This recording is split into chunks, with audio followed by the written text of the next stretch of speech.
Chamber of Commerce, perfect. The sky was seamless azure from horizon to horizon, lending remarkable definition to the upward reach of trees. And off in the distance, dark mountains still bearing spotted white evidence of a long ago winter perforated the azure. The late afternoon sun, gently warming, rooted me in place, my back flat against the lush green lawn of our neighborhood park. My mind was on its own, freewheeling, as it were.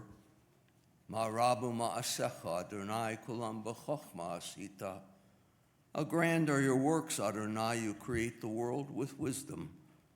I'm amazed at how often a phrase from the prayer book steals into my mind at rest. I have no way of explaining just why a Hebrew phrase or concept word just makes itself at home in a mind trained to think in English. Perhaps English is my prose, and Hebrew, its music. I smile at the suddenness of the thought and continue to relish the azure blanket above. Soinai el heharim me'ayin yavo ezri. I lift my eyes to the mountains, my reverie continues. I breathe deeply, part sigh, part satisfaction. Life is good, my right brain tells itself. It's midsummer. Why are you wasting away the afternoon? Aren't you supposed to be at home writing or answering emails or reading or doing something significant? The left brain doesn't handle reverie very well.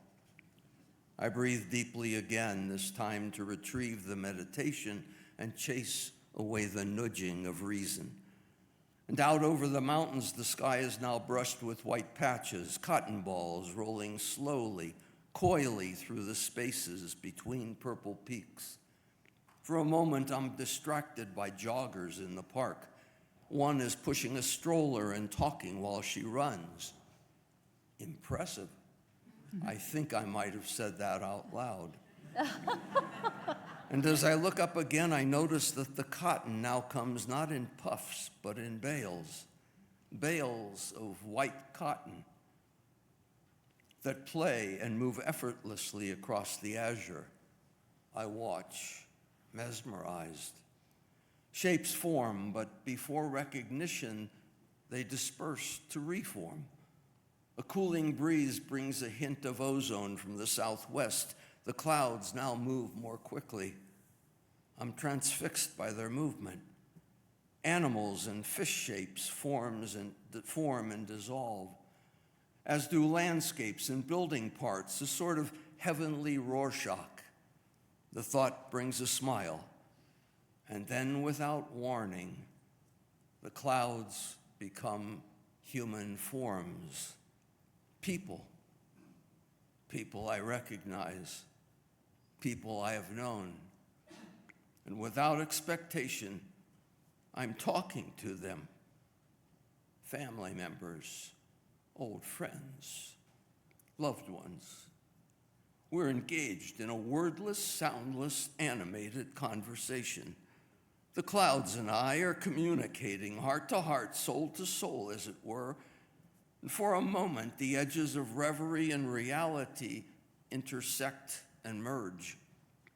Moisture seeks the edges of my eyes, and a tear or two rolls from the corners. The sky has changed, as Colorado afternoon skies are wont to do. Azure becomes royal blue. Royal blue has become deep navy, and playful white has given way to steel gray, accented heavily now with ominous black swirling nimbi, roiling and churning, and I am surprised by small drops falling on arms and head. Rain and tears mix and blend as I dredge myself out of the channel I have made in the park grass. And now the heavens are alive with energy. Lightning streaks slash across the summer sky. Thunder attacks the quiet. I begin to trot homeward. The rain patters against the pavement. My pace picks up. The rain now splashes as huge drops begin to fall. The sidewalk puddles, and I arrive home, drenched, yet feeling strangely refreshed, emotionally spent, yet ever so strangely filled with a renewed inner energy, having gone out alone to think and to meditate. I have spent the afternoon with old friends and family. I have not been alone at all. And so a Colorado summer afternoon becomes a metaphor for mourning. For those of us who have experienced the loss of loved ones, it's safe to say that most of the time the sky is blue. Life seems peaceful, manageable, even serene. There's a beauty around us. Life is filled with opportunity. Most of the time, thoughts and hopes and dreams come and go, benign, evoking neither sadness nor emotion. But like clouds in early formation, one thought leads unconsciously or subconsciously to another. Anomalous forms give way to mental formations. Inchoate thought prefigures unrecognizable shapes, and then mental associations, blending freely, begin to merge and transmute. Unsuspecting and lost in whatever holds our attention, we rarely notice the subtle alterations of mental process. The inner storm builds slowly. Inner microcosm, a reflection of the macrocosm. Like a summer afternoon storm, there is a suddenness to mourning, emotional thunderclap. It often takes us by surprise. It startles. It takes the breath away. One moment we are clear with ourselves. An instant later we are awash in memory.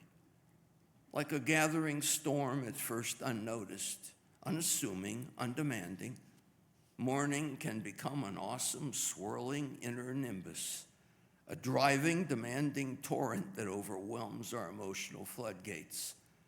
Or it can arrive like a fine mist, gentling the heart, unobtrusive, imposing itself, but demanding very little.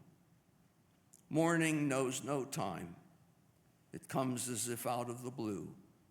It can be evoked by conversation, smells, foods, sights, sounds, a tune. Old friends, random thoughts, reminiscences can bring it on. And when it comes, we beat a hasty retreat into ourself. No matter the place or the circumstance, at that moment, we run alone. For sure, mourning can cripple. It can lock in focused panic those who fear the ever-returning storm. To see the storms of life as a natural part of each day or each week, to greet the clouds with thankfulness, to welcome the opportunity to relive what was sweet and pleasing about yesterday with those we loved, to face our grief without fear or trepidation can strengthen us and can re-energize our love of life. Memories keep in perspective, clarify. They clear the air. They refresh the spirit. Memories in mourning can reawaken us to life, to the enjoyment of the day. And they can remind us that it is the storm which is temporary.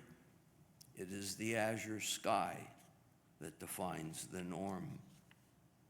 At this time of Yizkor, when our personal grief becomes so immediate, when we invite the clouds to form and the inner thunder to roar, may the rains of memory that will surely come be gentle upon the heart.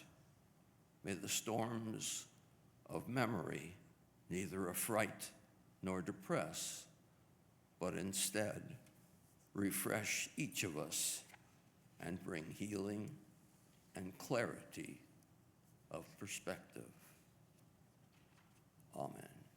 Amen.